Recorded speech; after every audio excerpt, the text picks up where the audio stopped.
So people are navigating valet pricing in Dubai. Now, as Dubai continues to flourish as a global hub for tourism and expatriate living, the city's residents are facing a pressing concern, that is parking.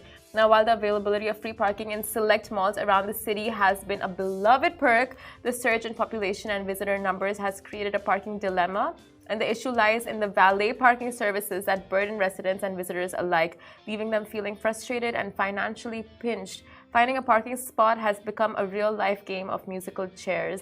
Hence, valet parking fees at popular hotspots around the city, have just shot up and could very well rival the cost of a five-star meal itself. Yeah, of course, there's two sides to the story. So actually, in a number of tourist places, motorists have the option to validate their parking. So actually, you can get valet for free, especially if you're using the dining or if you're shopping, you get your car valeted and then you get the service for free, which is amazing. While other locations are capitalizing on the convenience, and then they can charge up to hundreds of dirhams depending on the amount of time you're using the service for.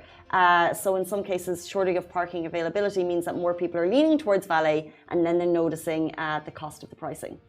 So while valet parking can be a convenient option for those in a hurry, it is also crucial to strike a balance between convenience and affordability. But you know what? Fear not, it is Dubai. And they're not one to shy away from a challenge, and recognizing the growing concerns regarding parking, Dubai's authorities are actively working to address the issue on a daily basis. And one of the key measures being implemented is, as you guys have probably seen around the city, the construction of multi-storey parking facilities in high-traffic areas. These facilities aim to accommodate the rising demand for parking spaces, providing a viable solution for residents and visitors alike. So in short, while the availability of free parking at select malls has been appreciated by many, overpriced valet parking services have become a source of frustration, and the lack of public parking options further compounds the problem. However, of course, Dubai is always on it, and since the issue over here is just like public parking and then leading to valet, they are looking at, constructing multi-story parking facilities. They're looking to just like ease out and create more parking spaces. So we have all that there, but then of course, and back to the problem of like valet, overpriced valet parking, like we spoke about in the office yesterday, and so many people are just like, they are being charged 100, 200. Like you have affordable valet parking services, which is like, I think 20, 50, good, fine, I'll take it. But when it goes up to 100, 150, 200, then you're just like, hold on. I don't know. I think that there's... That too when you're not able to get it validated. Because you're paying for parking, plus you're paying for whatever else you're doing in the facility. I just think, yes, it can be expensive, but it's a luxury service. Only because where I come from, we didn't have valet, like very rarely. And then, so now that the fact that you can go to some places and it's free when you're getting it validated is amazing. And then when you are charged, yeah, it is a kick in the teeth because it's expensive, but you also, because it's not public parking, because public parking in Dubai is very good value, like all RTA services, it's at a cost that the majority can afford. So if you are stumped with a valet unexpectedly, it's obviously high above that, but it's a business capitalizing on their location because they've put, so it's a business making money. So, and because I think like valet, we don't talk about it enough. Yeah. Like it is expensive, but like what a treat. Especially when you're not paying for it. You're going up to a hotel, you give someone your car keys and you're at the door and they go park your car for you. Like, it is like the ultimate luxury. I've never had that growing up. So having it here, I'm like, wow. They have it in so many countries, Casey. But it's, I feel like what you're saying is not wrong. Yeah. It is a luxury service.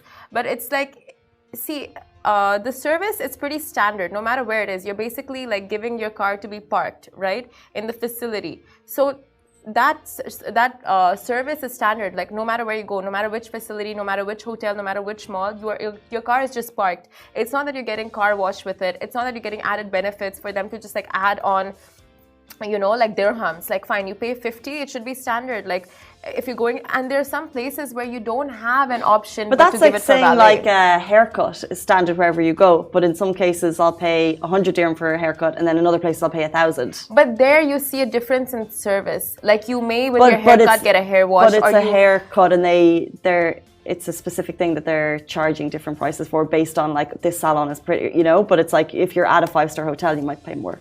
But I don't know, like I would think that this specific service is quite standard, you know, like just getting the car parked and not getting any additional benefits with it. Like if you are getting like... No, because it's location based.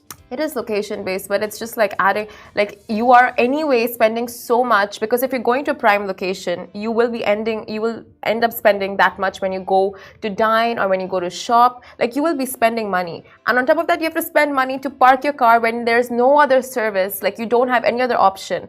There's no public parking, underground parking is paid, valet it's like almost the same price. So it's like you don't have an option there, and you don't even have that option to get validated. That's where users are like frustrated.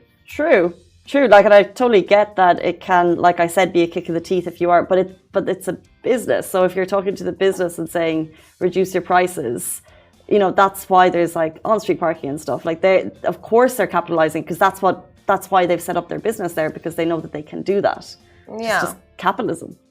So where is the line then? You know, it can go to 300, 400. Like there can should it go be to 400? No, I don't think I don't know any place that has gone to 400. But 200 itself, it's like, see, if you have the option to get it validated, it is amazing. Like, if you don't spend that much, okay, fair, you paid for parking because you are parked for that number of that amount of time or whatever it is, right?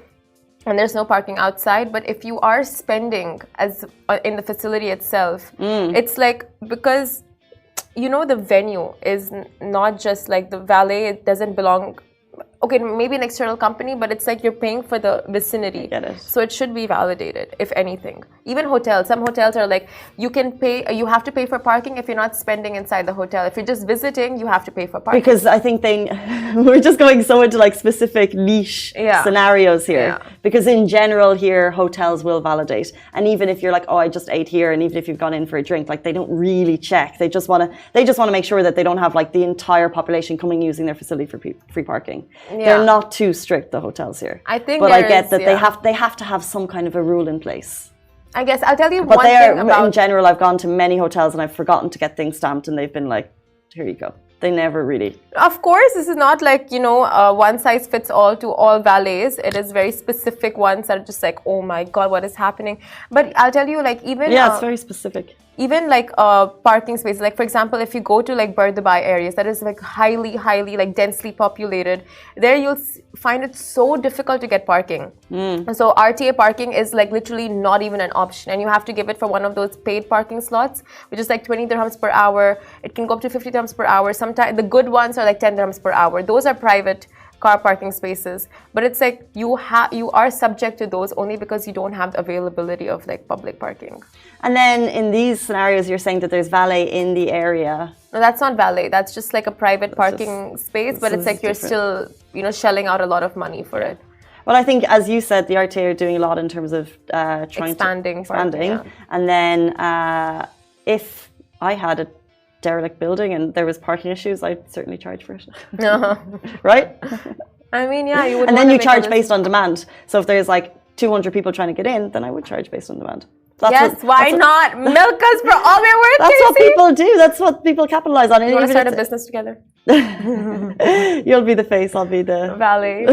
I'll be ChatGPTing some ideas. I'm totally okay opening up a valet business now, seeing how profitable. Look, there's two sides to the story, of course, and it can be painful if you're lumped with a large charge for valet, of course.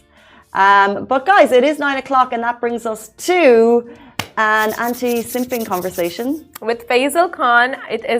He is part of the trending Netflix reality show called In Real Love. So stay tuned. Right after a very short break, we'll be joined by Faisal Khan.